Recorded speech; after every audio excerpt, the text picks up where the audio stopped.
அன்பினர்களே, கடந்த ஒரு மாதத்திற்கு முன்பாக நாம் ஒரு காணொளி வழங்கியிருந்தோம். அந்த காணொளியில் இலங்கையின் சட்டமா அதிபருக்கும் இலங்கை அரசுக்கும் இடையிலான ஒரு பனிப்போர். ஏற்கனவே நாம் ஒரு காணொளி 6 மாதங்களுக்கு முதல் தந்திருக்கின்றோம். இறுதியாக 1 மாதங்களுக்கு முன்பும் தந்திருக்கின்றோம். சட்டமா அதிபர் பாரிந்த ரணசிங்க அவர்களுக்கும் ஜனாதிபதிக்கும் இடையிலான ஒரு ஆட்சிக்கு எதிரான ஒரு ஜனாதிபதிக்கு தனிப்பட்ட கோபம் இல்லை தானே. அதனால் ஆட்சியாளர்களுக்கும் சட்டமாதிபருக்குமான ஒரு பனிப்போர். முதல் காரணம் என்ன? முன்னாள் ஜனாதிபதி ரணில் விக்ரமசிங்க அவர்களின் வழக்கில் சட்டமாதிபர் தனிப்பட்ட ரீதியில் அந்த வழக்கை ஒரு செயலிழக்க செய்வதற்கான பல நகர்வுகளை செய்து வருகின்றார். அதில் ஒன்றுதான் பீரிஸ் அவர்கள். மிக பெரிய மன்றாடியார், மிக பெரிய விவாதம் செய்யக்கூடியவர். அவரை மாத்திட்டு ஒரு சொற்றாக செல்லக்கூடிய ஒருவர் தான் இப்பொழுது சட்டமாதிபர் திணைக்களத்தால் மாற்றப்பட்டிருக்கு. அதுக்கும் ஒரு வஞ்சகம் தான். ஆக இப்பொழுது சட்டமாதிபருக்கு எதிராக இன்று காலை 10 மணிக்கு சட்டமாதிபர் அலுவலகம் அமர்ந்திருக்கின்ற அழுத்கடை நீதிமன்ற தொகுதிகள் முன்பாக பல வகையான ஆர்வலர்கள் குழுவால் ஒரு ஏற்பாடு செய்யப்பட்டிருக்கின்றது. என்னவாம்? அவருக்கு எதிரான சட்டம் அதிபரின் நடவடிக்கைகளுக்கு எதிர்ப்பு தெரிவித்து பொதுமக்கள் போராட்டம் ஒன்று இன்று காலை செய்யப்பட்டிருக்கு. அதே நேரம் அவருக்கு ஆதரவாக இன்று ஒரு 1:45-2 மணி வாக்குல அவருக்கு ஆதரவான ஒரு ஆர்ப்பாட்டம் இருக்குது. நல்லா இருக்க, சரியான போட்டி, ஜெயிப்பது யார்? இதுதான் இன்றைய செய்தி. அது மட்டுமா, நாம 3-4 காணொளி தந்து விட்டோம். திருகோணமலையில் புத்தர் சிலை சம்பந்தமாக பலாங்குடை கசப்ப தேரர் கை செய்யப்பட்டிருந்தார் இல்லையா? 19ஆம் தேதி நேற்று முன்தினம் அவனுக்கு பணம் கிடைக்கல. அது நான் நினைக்கல அது பெரிய பலாயில போகுது. ஆக அந்த டீம் கசப்ப தேரர் டீம் 9 பேர் இருக்கிறாங்கல்ல, அந்த 9 பேரையும் பிணையில் எடுக்கிற மட்டும் இல்லாமல் அந்த கேஸை முற்றுமுழுதாக சட்டமாதிபர் திணைக்களம் வாபஸ் வருவதற்கான ஒரு நகர்வும் செஞ்சிருக்கிறாங்க. அதுவும் தோத்து போயிட்டு இதெல்லாம் அரசுக்கு எரிச்சல் ஊட்டுமா இல்லையா? நம்மளே எடுத்துக்கொள்ளும் இல்லை. ஆக கசப்ப தேரரை வெளியாக்குவதற்கு சட்டமாதிபர் திணைக்களம் மிகப்பெரிய நகர்வு செஞ்சிருக்குது. அந்த நகர்வு முறியடிக்கப்பட்டிருக்குது. இப்பொழுது அரசுக்கும் சட்டமாதிபருக்கும் இடையிலான பனிப்போர் உச்சகட்டத்தை எட்டி இருக்கின்றது. ஒன்று, அவர் தானாக விலகி செல்ல வேண்டும் அல்லது விலக்கப்படுவார். மீண்டும் சொல்லுவோமா? ஒன்று, அவர் தானாக தன்னுடைய பென்ஷனை காப்பாற்றி கொண்டு ரிசைன் பண்ணிட்டு போக வேண்டும், தானாக விலகி போகலாம், அல்லது விலக்கப்படுவார். இதை மட்டும் எடுத்துக்கொள்வோமா? இதே போன்றுதான் இந்த மாதிரி ஒரு போராட்டம் தான் முன்னாள் பிரதம நீதியரசர் ஷிராந்தி பண்டாரநாயக்க அவர்களுக்கும் மஹிந்தான் கம்பெனிக்கும் ஒரு புகைச்சல் போய் விலக்கப்பட்டார். பென்ஷனும் இல்லாம விலக்கப்பட்டார். நல்லாட்சியின் மைத்திரிபால அவர் வந்துதான் அவருடைய பென்ஷன் எடுத்து கொடுத்தார். இது வரலாறு. இந்த செய்திக்குள் தான் நாம் உங்களை அழைத்து செல்ல போகிறோம்.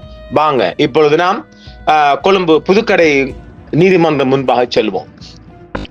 சட்டமா அதிபரின் நடவடிக்கைகளுக்கு எதிர்ப்பு தெரிவித்து பொதுமக்கள் போராட்டம் ஒன்று இன்று காலை ஏற்பாடு செய்யப்பட்டிருக்கின்றது. இந்த போராட்டம் வழக்கறிஞர்கள், பத்திரிகையாளர்கள் மற்றும் ஆர்வலர்கள் குழுவால் ஏற்பாடு செய்யப்பட்டிருக்கின்றது. அதன்படி இன்று காலை 10 மணிக்கு கொழும்பில் உள்ள அழுத்கடை நீதிமன்ற தொகுதி வளாகத்துக்கு முன்பாக அருகில் இந்த போராட்டம் நடத்துவதற்கான திட்டமிடப்பட்டிருக்கின்றது. சட்டமாதிபர் திணைக்களத்தில் இடம்பெற்றதாக கூறப்படும் ஊழல் மற்றும் ஊழல் நபர்களை சட்டமாதிபர் பாதுகாப்பதற்கு எதிராக இந்த போராட்டம் ஏற்பாடு செய்யப்பட்டிருக்கின்றது. சட்டமாதிபர் மீதான குற்றச்சாட்டுகளில் முன்னாள் ஜனாதிபதி ரணில் விக்ரமசிங்கே மீதான விசாரணைகளில் சட்டமாதிபர் பாரபட்சமாக செயல்பட்டார் என்பது ஒரு முக்கியமான குற்றச்சாட்டு. கூடுதலாக மகர கைதியின் கொலை மற்றும் மகேஷ் இந்திகா என்ற இளைஞனின் கொலை உள்ளிட்ட சம்பவங்களை சட்டமாதிபர் கையாண்ட விதமும் இங்கு விமர்சிக்கப்பட்டிருக்கின்றது.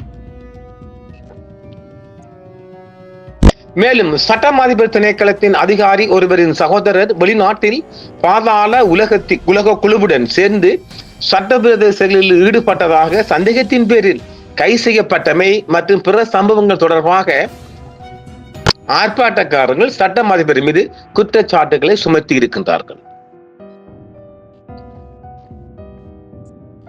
மேலும் லசந்த விக்ரமதுங்க கொலை வழக்கின் பல சந்தேக நபர்களை விடுவிப்பதற்கு முடிவு செய்யப்பட்டதை அடுத்து கடந்த ஆண்டும் சட்டம் அதிபர் திணைக்களத்தின் முன் ஒரு போராட்டம் நடத்தப்பட்டது. இதற்கிடையில் பலாங்கொட கசப தேரர் உள்ளிட்ட சந்தேக நபர்கள் மீதான குற்றச்சாட்டுகளை வாபஸ் பெற சட்டம் அதிபர் திணைக்களம் நேற்று திருவண்ணாமலை நீதவான் நீதிமன்றத்தில் மேற்கொண்ட ஒரு பாரிய முயற்சி தோல்வியாக முறியடிக்கப்பட்டிருக்கின்றது. அதன்படி ஊழல் நிறைந்த இந்த சட்டம் அதிபருக்கு எதிராக குரல் எழுப்ப அனைவரும் இணையுமாறு ஏற்பாளர்கள் அழைப்பு விடுக்கின்றார்கள்.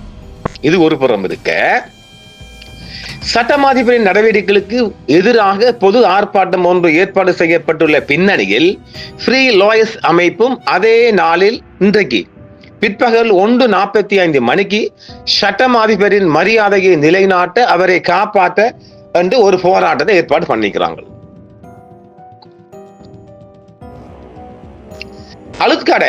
அழுத்கடவில் உள்ள சட்டம் அதிபர் அலுவலகம் அருகே ஒன்று கூடுமாறு வழக்கறிஞர்களுக்கு இந்த ஃப்ரீ லாயர்ஸ் அமைப்பு கோரிக்கை விடுத்திருக்கின்றது.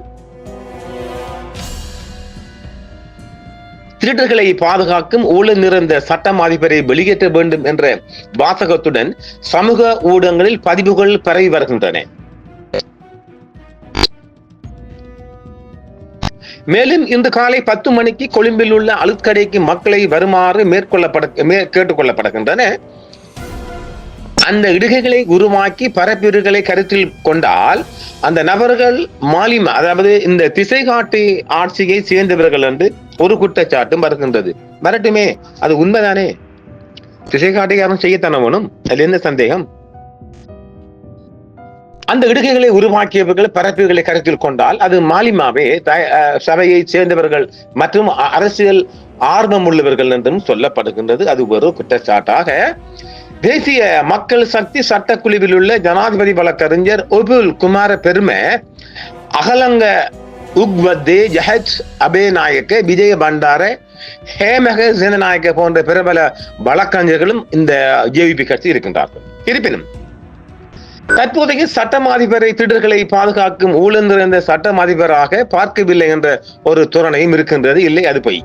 இந்த சம்பவம் மஹிந்த ராஜபக்சே தனது அரசியல் இலக்குகளை அடைவதற்கு தடையாக இருந்த முன்னாள் தலைமை நீதிபதி சிராணி பண்டார் நாயக்க அவர்களை வெளியேற்றதை போன்று என்றுதான் பார்க்கப்படுகின்றது. ராஜபக்சர்கள் சிராணியை வெளியிடுவதற்கு முன்பு அவர்கள் சிராணியையும் அவரது கணவரையும் ஒரு தளமாக பயன்படுத்தி ராஜபக்சே நாடு கடத்தப்பட்டவர்களை பயன்படுத்தி இதே போன்ற செயல்முறைகளை மேற்கொண்டனர். அவர் மீது ஒரு அபாண்டமான பழி சொல்ல அவ சரியா சட்டத்தை கொண்டு போனா அவங்களுக்கு இடைஞ்சலா இருந்துச்சு. அந்த ஒரு கோணம் இல்லை, இது வேற கோணம், அது வேற கோணம். ராஜபக்சர்களே நியாயமான எண்ணம் கொண்ட வழக்கறிஞர்களும் இலங்கை மக்களும் எதிர்த்த போது பாராளுமன்றத்தில் 2-3 அதிகாரத்தை பயன்படுத்தி அவரை வெளியேற்றினார் ராஜபக்சே. ராஜபக்சர்களின் வீழ்ச்சியின் ஆரம்பம் அங்கிருந்துதான் தொடங்கியது. விளங்கிக்கொள்ளுங்க. ஆனால் சட்டம் அதிபரை எதிர்க்கும் குழு அவர் செய்த ஒரு ஊழல் செயலையும் வெளிப்படுத்தவில்லை என்று, மேலும் அவர் ரணில் விக்ரமசிங்கவால் நியமிக்கப்பட்டதால் அவரை ஊழல்வாதியாக சித்தரிக்கப்படுகின்றதாக சொல்லுகின்றார்கள். இல்லை, அவர் ரணிலை காப்பாற்றுவது மட்டுமல்ல, ஊழல் பிரபலங்களையும் காப்பாற்றுவதற்கு மிகப்பெரிய நகர்வு செய்து வருவதாகவே பரவலாக பேசப்படுகின்ற ஒரு குற்றச்சாட்டு. அந்த அடிப்படையில் நாம் அதை எடுத்துக்கொண்டால் ஐக்கிய மக்கள் சக்தியின் சட்டக்குழுவின் வலிமையான ஜனாதிபதி வழக்கறிஞர் உபுல் குமார பெருமவும் ஊழல்வாதியாக இருக்க வேண்டும் என்ற ஒரு கோணத்திலும் பார்க்கப்படுது. அதையெல்லாம் நான் பார்க்க முடியாது. சட்டம் அதிபருக்கு எதிராக முன்வைக்கப்படுகின்ற இந்த குற்றச்சாட்டுகள் நன்கு நிறுவப்பட்டவை என்றால் தேசிய மக்கள் சக்தியின் வழக்கறிஞர்களாக இருப்பவர்களுக்கும் இது பொருந்தும் என்றும் ஒரு வதந்தியை உருவாக்குறாங்க. எனவே இன்று, அதாவது 20 அன்று தற்போதைய நேற்று 21 என்றால் 20 நேற்று இல்லையா, நேற்று தற்போதைய சட்டம் அதிபரை ஆதரித்து செய்யப்பட்ட ஊழல் நடைமுறைகளை அம்பலப்படுத்தும் ஒரு ஊடக மாநாட்டையும் செய்வதற்கு திட்டமிட்டுகிறாங்களாம். அது வேறையாக ஜனவரி 26 நிலவரப்படி இலங்கையின் அட்டர்னி ஜெனரலாக பரிந்த ரணசிங்க ஜூனியர் உள்ளார். இவர் ஜூலை 12, 2024 அன்று முன்னாள் ஜனாதிபதி ரணில் விக்ரமசிங்கவால் இந்த பதவிக்கு நியமிக்கப்பட்டிருந்தார். சில வழக்குகளில் வழக்கு தொடரப்படும் வேகம் குறித்து சட்டமா அதிபர் துறை வரலாற்று ரீதியாக ஆய்வுக்கு உள்ளாகி உள்ளது என்றும் சமீபத்திய முன்னேற்றங்கள் மற்றும் பொது விவாதங்கள் இந்த பதவி தொடர்பான பின்வரும் சூழலை உருவாக்குகின்றன. நியமன சர்ச்சை என்றால் முந்தைய ஏஜி சஞ்சய் ராஜரத்னத்தின் பதவிக்காலத்தை நீட்டிக்கும் திட்டத்தை அரசியலமைப்பு கவுன்சில் நிராகரித்ததை தொடர்ந்து ஜூலை 2024 49வது அட்டர்னி ஜெனரலாக பரிந்த ரணசிங்க ஜூனியர் நியமிக்கப்பட்டார். அரசியல் செல்வாக்கு குற்றச்சாட்டுகள் சட்டம் அதிபர் துறை அரசியல் மயமாக்கப்பட்டதாக சிலர் சொல்கின்றார்கள். சுதந்திரத்தை அதிகரிப்பதற்கும் உயர்மட்ட வழக்குகளை மிகவும் திறம்பட கையாள ஒரு சுவாதீன வழக்கறிஞர் அலுவலகத்தை நிறுவதற்கும் அழைப்பு விடுக்கின்றனர். அந்த சுவாதீன அழைப்பு அந்த நிறுவனத்துக்கு இவங்க சட்டம் அதிபர் மிகப்பெரிய பிளாக் செய்து வருகின்றார். 2025 ஆண்டு தொடக்கத்தில் சில வழக்குகளை கையாளுவதில் சட்டம் அதிபர் துறை விசாரணையை எதிர்கொண்டது. எடுத்துக்காட்டாக உயர்மட்ட விசாரணைகளில் சந்தேக நபர்களை விடுவிப்பது தொடர்பான குற்றச்சாட்டுகளும் உருவாகியிருக்கின்றது. ஊழல் எதிர்ப்பு இயக்கம் என்று ஜனாதிபதி அனுரகுமார திசாநாயக்க தலைமையிலான தற்போதைய அரசாங்கம் லஞ்சம் அல்லது ஊழல் குற்றச்சாட்டுகளை விசாரிக்கும் ஆணையம் தேசிய ஊழல் எதிர்ப்பு செயல் திட்டம் 2025-29 ஒன்றை உருவாக்குவதன் மூலம் ஊழலை கையாளுவதாக உறுதியளித்துள்ளது. 2025 ஆண்டின் பிற்பகுதியிலும் 26 ஆண்டின் முற்பகுதியிலும் ஊழல் குற்றச்சாட்டுகளின் பேரில் முன்னாள் அதிகாரிகள் பலர் கைது செய்யப்பட்டிருக்கிறார்கள். இலங்கை சட்டத்தின்படி ஜனாதிபதியால் சட்டம் அதிபரை பதவி நீக்கம் செய்வதற்கு நாடாளுமன்றத்தின் மொத்த உறுப்பினர்களின் பெரும்பான்மையின் ஆதரவுடன் நாடாளுமன்றத்தில் செயல்படுத்த வேண்டும். ஆக நம்ம இதை முன்னும் சொல்லலாம் இல்லை. இதே நேரம் திருகோணமலை நீதிமன்றத்தில் தொடரப்பட்ட வழக்கு ஒன்றில் கரையோர பாதுகாப்பு சட்டத்தின் கீழ் முன்வைக்கப்பட்ட குற்றச்சாட்டுகளை வாபஸ் வாங்குவதற்கு சட்டம் அதிபர் திணைக்கள அதிகாரிகள் முயற்சித்தார்கள். மேன்முறையீட்டு நீதிமன்றத்தில் இது பற்றி உடன்பாடு ஒன்று எட்டப்பட்டதை காரணமாக வைத்தே வாபஸ் வாங்க முயற்சி நடந்திருக்கின்றது. மேன்முறையீட்டு நீதிமன்றத்தில் எட்டப்பட்ட உடன்பாட்டுக்கு அமைய கரையோர பாதுகாப்பு வலயத்தில் உள்ள கட்டுமானங்கள் நீக்கப்பட்டு இருக்க வேண்டும். ஆனால் அவை இன்று காலை வரை அது நீக்கப்பட்டிருக்கவில்லை. குறித்த குற்றச்சாட்டு நீக்கப்பட்டால் தற்போது பிணை கிடைக்காமல் தடுப்பு காவலில் உள்ள பிரபல பிக்கு யாரு நம்ம கசப்பதேரர் விடுவிக்கப்பட வேண்டும். குற்றச்சாட்டுகள் அனைத்தும் எழுத்து மூலம் இருப்பதால் அவற்றுள் ஏதாவது ஒன்றை நீக்குவதாக இருந்தால் முறையாக எழுத்து மூலம் வேண்டுகோள் விடுக்கும்படி நீதிபதி உத்தரவிட்டிருந்தார். அதாவது ரைட் அண்ட் சப்மிஷன் கொடுக்க வேண்டும். வழக்கு மறுபடி 2:30 விசாரணைக்கு எடுத்துக் கொள்ளப்பட்டது. பலாங்கொட கசப்பைதரர் உள்ளிட்ட புத்தர் சிலை கும்பலுக்கு ஜனவரி 28 வரை மீண்டும் விளக்கமறியல் வெளிப்பாட்டு, அதாவது அந்த சட்டம் அதிபர் திணைக்கள ஒரு வக்கீலின் வெளிப்பாட்டின் காரணமாக சட்டம் அதிபரின் நிலைப்பாடு மாறும் முழு செய்தியையும் நாங்கள் பின்னர் பார்க்கலாம். பலாங்குடை கசப்பைதரர் உள்ளிட்டோருக்கு ஜனவரி 28 வரை இம்மாதம் 28 வரை மீண்டும் விளக்கமறியலில் வைக்கப்பட்டிருக்கின்றார்கள். கடலோர பாதுகாப்பு மற்றும் கடலோர வள மேலாண்மை சட்டத்தின் கீழ் வழக்கு தொடர்கிறது.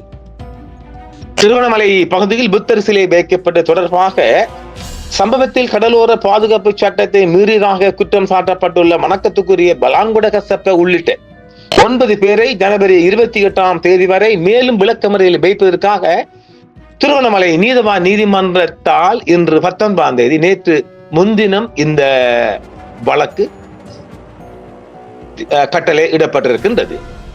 நவம்பர் 16, 2025 திருவண்ணாமலை போதிராஜ விஹாரையின் பிதா பலாங்கொட கசப்ப உள்ளிட்ட 4 துறவிகள் மற்றும் 5 பொதுமக்களை கடலோர பாதுகாப்பு துறையின் அனுமதியின்றி திருவண்ணாமலையின் கடலோர பகுதியில் புத்தர் சிலை வைக்கப்பட்டு அங்கீகரிக்கப்படாத கட்டுமானத்தை மேற்கொண்டு தொடர்பாக இவ்வாறு விளக்கமறியல் வைக்கப்பட்டிருக்கின்றார்கள்.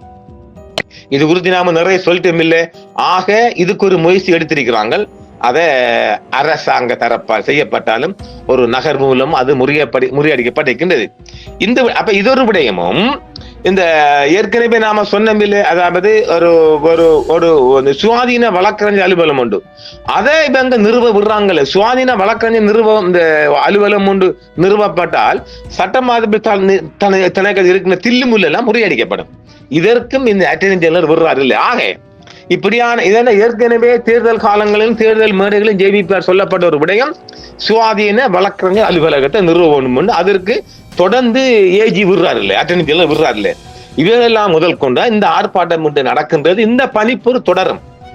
ஒன்று, இந்த பனிப்போரின் உச்சகட்டம் அவர் தானாக விலகிச் செல்ல வேண்டும் அல்லது தூத்துரி கொண்ட நாடாளுமன்றத்தின் மூலம் விலக்கப்படுவார். பார்ப்போம் அடுத்த கட்டம் என்ன நகர்வாக இருக்கும் என்பதையும் பார்க்கலாம்.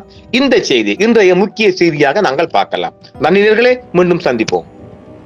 என்றும் உங்களுடன் சன்ரைஸ் இந்தியா டிவி. சப்ஸ்கிரைப் பண்ணுங்கள், பெல் பட்டனையும் கிளிக் செய்யுங்கள். உங்கள் ஆதரவே எங்கள் சேவை. ஆதரவு தாருங்கள், அரவணைப்போம்.